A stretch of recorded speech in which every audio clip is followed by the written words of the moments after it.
Buenos días, amigos nómadas.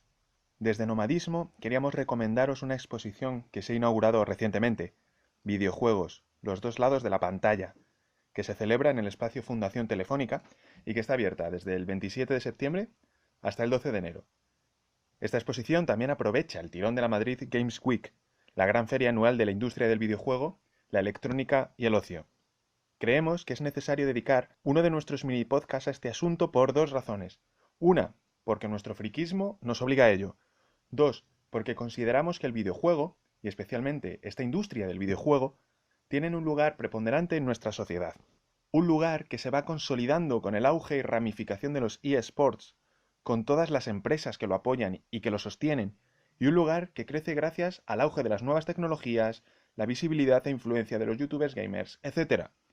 La exposición del espacio Fundación Telefónica nos muestra este subtítulo, los dos lados de la pantalla, que también podría denominarse antes y después de la pantalla, porque muestra este diálogo que se establece entre la obra y el espectador, entre el espectador y su mundo, es decir, qué tienen que decir los videojuegos sobre nuestra identidad y cómo la transforman, y qué dice el videojuego sobre el mundo en el que vivimos.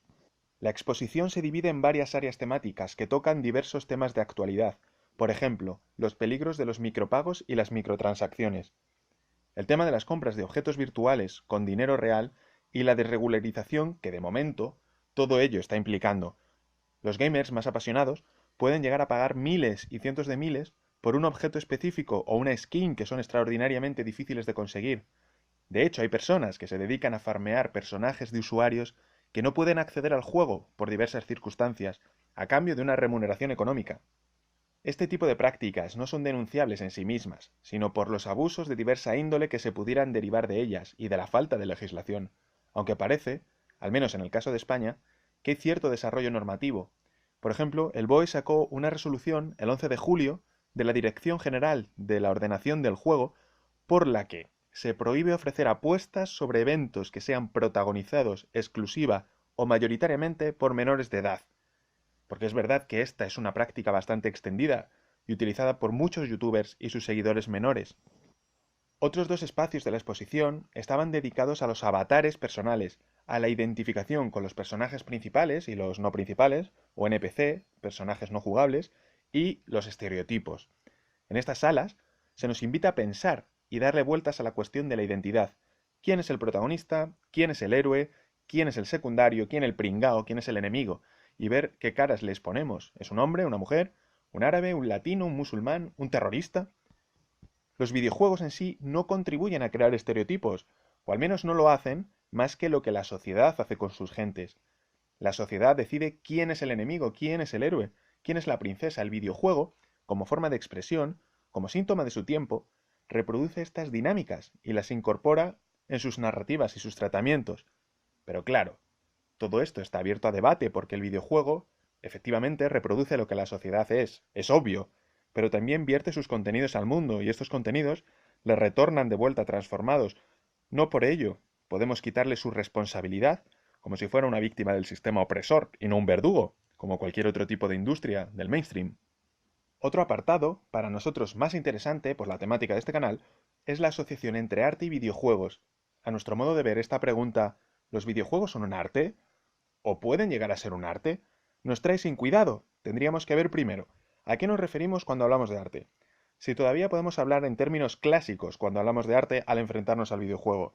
Si el concepto de arte lleva desaparecido desde el siglo XVII, XVIII, XX, de si sigue entre nosotros, de si va a volver, de si no va a volver, de si debe, de si puede, de si las obras de arte deberían llamarse simplemente obras, objetos, documentos, piezas o piezas de museo, el lugar de arte y un largo etcétera, que podría dar para muchísimos programas. Pero hoy no es ese día, amigos. Lo que hace la exposición de la Fundación Telefónica es, por una parte, mostrar videojuegos inspirados en obras de arte y pintores, tales como Magritte, Dalí, Escher o Mondrian, que podemos ver en videojuegos que se llaman Kentucky Road Zero, Back to Bed o Monument Valley. Por otra parte, la exposición muestra videojuegos en los que el componente artístico y gráfico está muy presente. Son desarrolladores de juego que enfatizan el diseño gráfico del producto, donde la creatividad artística se erige como una seña de identidad que los diferencia de los AAA, que por lo general pues buscan un mayor hiperrealismo, hiperdetallismo. Y por otra parte, nos señala el proceso técnico del diseño de los videojuegos, cómo funcionan sus mecánicas, sus dinámicas, los gráficos de tomas de decisiones. En la exposición nos hablaban pues, en forma de árbol o en plantilla de Excel, el desarrollo de los escenarios, la banda sonora, etc. Y le dedica una especial atención a la empresa de Construct Team, desarrolladora de juegos maravillosamente frustrantes y estupendos, como Gods Will Be Watching o The Red String Club, que recomendamos efusivamente. Hay muchas más salas y temas dedicados a los eSports, a los videojuegos y la accesibilidad de los ancianos, de las personas con discapacidad motora intelectual, pero queremos destacar la posibilidad de jugar a diferentes juegos o proyectos que tienen bastante interés dentro de esta exposición, que es muy interactiva.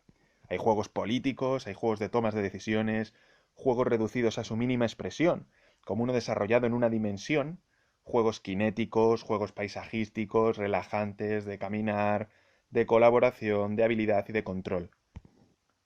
Desde nuestra plataforma solo podemos recomendaros esta exposición que se ha abierto esta semana y los talleres que llevarán a cabo durante estos meses, talleres de niños, de público general y de adultos, donde se tratarán asuntos como la música, el videomapping, la narrativa, la gestión de museos o la cuestión de la mujer en los videojuegos, etc. Y desde aquí agradecer a la Fundación Telefónica su interés por el videojuego como motivo de una exposición.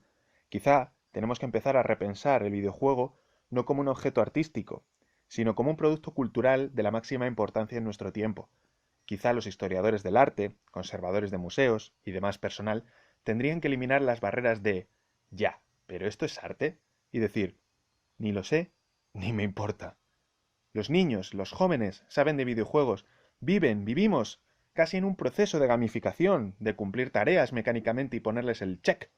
Sus ídolos son gamers como PewDiePie, Alex el Capo, Thorman, Dayo, Outconsumer, Ibai, etc. Estos tipos influyen en su educación, en sus intereses y en los que ellos van a desear cuando crezcan y tengan que elegir una carrera o una profesión.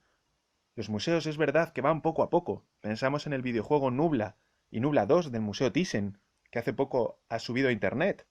Si os interesa, permaneced atentos a la programación de la institución y si queréis saber más sobre videojuegos artísticos concretos de esta y otras exposiciones, iremos poniendo más información en el blog nomadestético.home.blog. Sin más, nosotros nos despedimos. Gracias por haberme escuchado. Buenas noches, amigos nómadas.